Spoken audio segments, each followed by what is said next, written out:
everybody, welcome back. In this episode of Trailing Spouses, we're going to be talking about self-care and the importance of self-care as a trailing spouse, as an expert, and as a mom. Yes. Also important topic, my favorite topic actually, because I have perfected, probably a little too much. Might be, they say self-care is never selfish. I don't know. I might take it too You take it too much? I might. But I'm very careful for, and that has been a product of time. Okay. Because I certainly had to evolve and get there. I did not start there on my expat journey, and I suffered because of it. So it's a very important topic. I think I'm still trying to perfect my self-care. I'm still trying to deal with allowing myself to have it, to say this is mine, to claim it, and not to feel guilty about it. So I'm here, I'm there. Right. I take it, I give it back, and I lose it sometimes, but I'm learning the importance of just having it and allowing myself to have it, and not to feel as though I am this invisible person in the room who does not deserve to have it. Because usually you'll go to the bottom of your list. Absolutely. And you'll forget about yourself. Absolutely. But I want to ask you, as a trailing spouse and as an expat who has lived in different places, what's the importance of self-care just as a woman and as a spouse? I think it's so fundamental to mental health. Right. As first. There's both physical and mental benefits from it. I personally feel that it's critical to surviving sort of the trailing spouse journey, the expat journey, because inherently, whoever the trailing spouse is, whether it's male or female, because I've met trailing spouses that the woman's job brought them over, but whoever the trailing spouse or supporting spouse, as I like to say, whoever you are, so oftentimes the large majority share of change falls on you because your spouse comes to that country with a mission, with a purpose, with clear intent. It's their job that brought you there.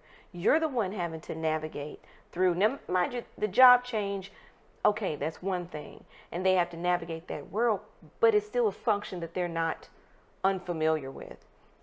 You're the one that's having to figure out where to go grocery shopping, where to buy the kids' school clothes from, how to figure out if you're going to drive, how to get a car, the fundamental things, and the lion's share of even packing and unpacking, it falls on you. It takes a physical toll. It takes an emotional toll. There are a lot of things that you are giving up. So for me, giving up the trajectory of my legal career was huge. The first time that I made that move, and you could be a trailing spouse, whether it's international or domestic.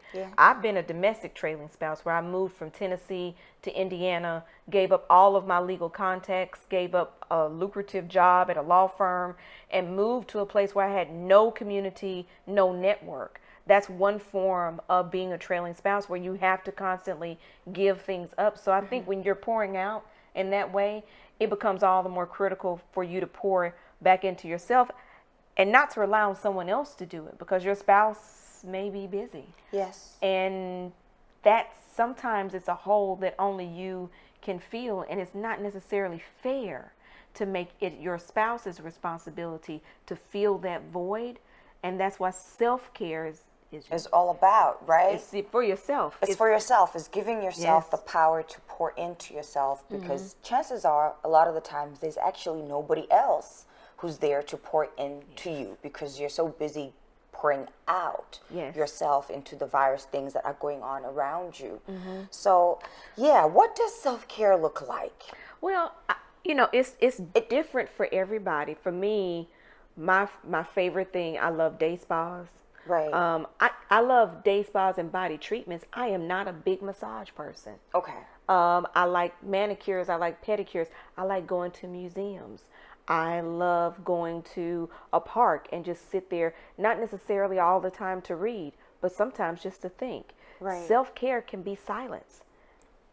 Because as moms, I'm telling you, at one point in time, I hadn't been to the bathroom by myself since 2008, since I gave birth. I'm being real. Self-care is sitting there by yourself. In silence, by yourself. Take a bath alone with no one coming in to say, Mommy, Yeah. it's nice. It's nice to be able to have solitude. It can be that simple. Sometimes, one of my friends is moving to South Africa right now, and with the company, you get your large container shipment of all of your goods, but then you also get this air package of like, it's larger than, regular mailing. regular, Yeah, but you get like your immediate things that you need. And so she was asking me like, oh, what should I pack? What should I?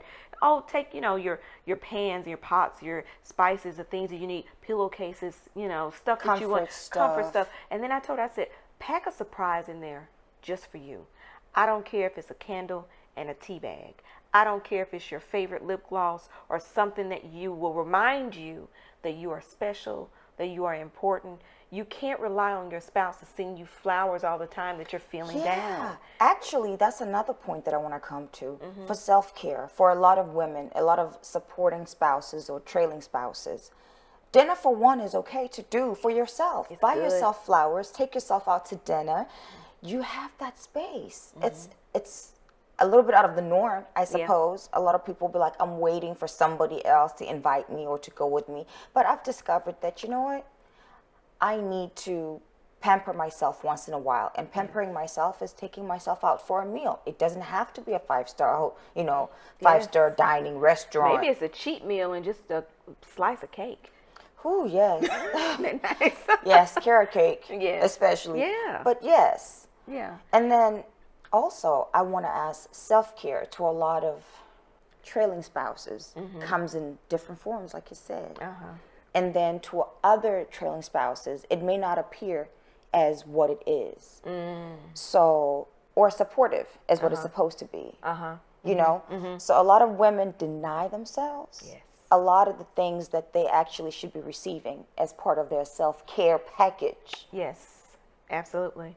Yeah. So when is the right time to give yourself permission to actually say, okay? I think immediately. I think it's something that you honestly need to start thinking about even before you move. So when you have notification that you're about to go on an expat journey, I will write down and start to journal, because you'd be surprised when you're in the midst of a move and a whole lot of change. Sometimes the hardest thing is to sit down and say, what do I want to do? Right. What makes me happy? What do I like? You'd be surprised. You think you know yourself, but sometimes we're so busy doing, so busy pouring out that, and women, we evolve. People evolve. Right. Men, women, especially after you have kids. What may make you happy when you first got married as a self-care act may not be the same once you are married for a period of time or after you've had kids. It may change. So I would sit down and think about, and especially, I think you said the key word, permission. Giving yourself permission to know that it is not necessarily something that is just a nice to do. It is necessary and critical. I personally feel like it's an absolute. Maybe some people don't feel that way, but I do. And this is my second go at an international trailing spouse, third go at being a trailing spouse, period. I don't think that you can avoid, I'll speak for myself, I cannot avoid trailing spouse syndrome, trailing spouse depression without being intentional about self-care.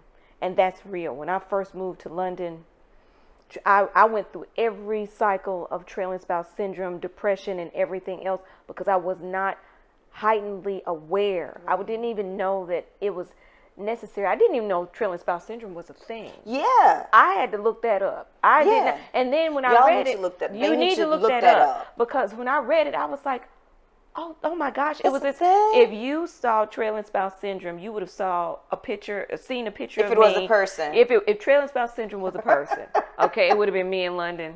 Hi, my name's Juanita. Hi, Juanita. I needed some therapy. And that's the other thing. Sometimes self-care can be therapy. Making the appointment and making the commitment. Yes. They've got a lot of apps now. They've got a lot of stuff online. Yeah. Maybe you need to talk to somebody. Maybe you need to mourn the career that you thought you were going to have, the trajectory that you thought you were going to be on. Not that you don't embrace this new place, but maybe, one of my good dear friends, Alicia, bought me this book called Good Grief. And it really pertains to people that are passing away or dying. When my grandfather died, she gave it to me. But then it's a bigger thing of being able to grieve what you lost, The career that you just lost because you had to move. Yes, or to go support somebody else's career. Absolutely. And it's not necessarily a bad thing, because it bursts out, new seasons, new things, great things.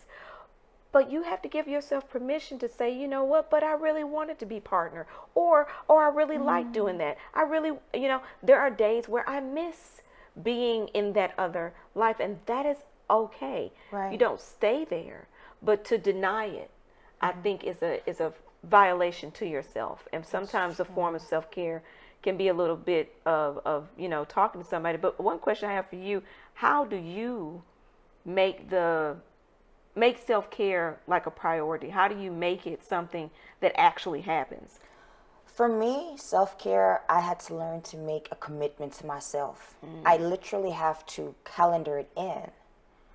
There are days where I know, okay, whoa, it's that time of the month where I have to take myself out. I have to go and relax. And it takes me every month or different months, it takes different forms. My self-care shifts depending on what I feel I need.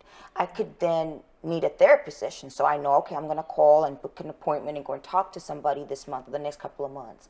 Or I need to go get my nails done. And I'm going to go and be like, I'm just going to sit out here and let y'all do everything that needs to be done to me correctly, And I sit there for hours and I fall asleep and I leave just feeling, okay, I'm ready to take on the world. Yeah. So, and I think being in Taiwan, having the variety of places and to go where you can have self-care and just the parks and the museums, like you said, the movies, to able to write, to go into a place. And I love to write. And I love, my little notebooks. So to be able to go and buy little notebooks and write them in and then look at the calendar and say, okay, it's about time that I need to go. So I don't cheat myself out. I've made the commitment to myself. That's so good, about making it a routine almost is what you're doing, and penciling it in for yourself, because we'll pencil in everything else from the PTA meeting to everything for the kids, but penciling yourself in, that's critical. Well, ladies and gentlemen, that is all we had today on today's episode for Trailing Spouses. We're talking about self-care, and we hope that you enjoyed it. We'll be back next time. Join us again. This has been Trailing Spouses.